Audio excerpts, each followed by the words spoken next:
তারেক রহমান সাহেব যেই সময়ে দেশে এসেছেন, এটার রাজনৈতিক তাৎপর্য অনেক বেশি এই কারণে যে গত গতকাল পর্যন্ত আমি মানুষকে আমাকে প্রশ্ন করতে শুনেছি, আমাকে প্রশ্ন করেছেন তারা যে উনি কি আসলেই আসছেন, হুম উনি না আসলে তো দেশটা শেষ হয়ে যাচ্ছে।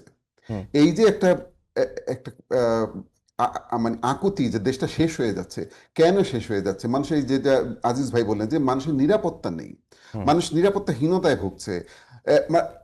ছবিতে দেখা যাচ্ছে, ভিডিওতে দেখা যাচ্ছে কারা প্রথম আলোর অংশে প্রথম আলোতে আগুন দিয়েছে, কারা পুড়িয়েছে, কারা এটাকে ইন্ধন দিয়েছে, দেশে বসে বিদেশে বসে, তাদের কাউকে কিন্তু এই সরকার গ্রেপ্তার করেনি। 1 বছর আগে তাসনিম খলিল একটা কথা বলেছিলেন, তিনি একটা রাজনৈতিক দলকে অভিযুক্ত করেছেন যে এইটা আসলে অমুক রাজনৈতিক দল সরকার গঠন করে বসে আছে নেপথ্যে। হুম এবং আসলেই তাই, এই সরকারের নেপথ্যে যারা কলকাঠি নাড়ছেন, যারা এই সরকারকে পেছন থেকে পরিচালনা করছেন, তারা অত্যন্ত অত্যন্ত খারাপ কাজগুলো করেছেন এই সময়ের মধ্যে।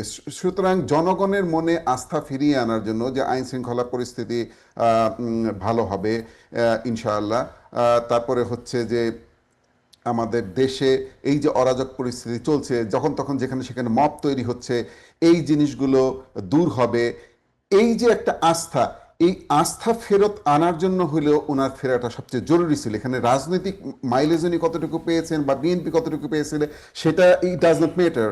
এইটা ম্যাটার করে যেটা, সেটা হচ্ছে যে ম্যাটার করে সবচেয়ে বেশি যেটা, সেটা হচ্ছে যে অ্যাকচুয়ালি কোনো গুণগত পরিবর্তন হচ্ছে কিনা, মানুষের ভিতর যে এই যে আশা এসেছে, এই আশাটাই মানুষকে পজিটিভলি ড্রাইভ করতে আমার মনে হয় সাহায্য করবে।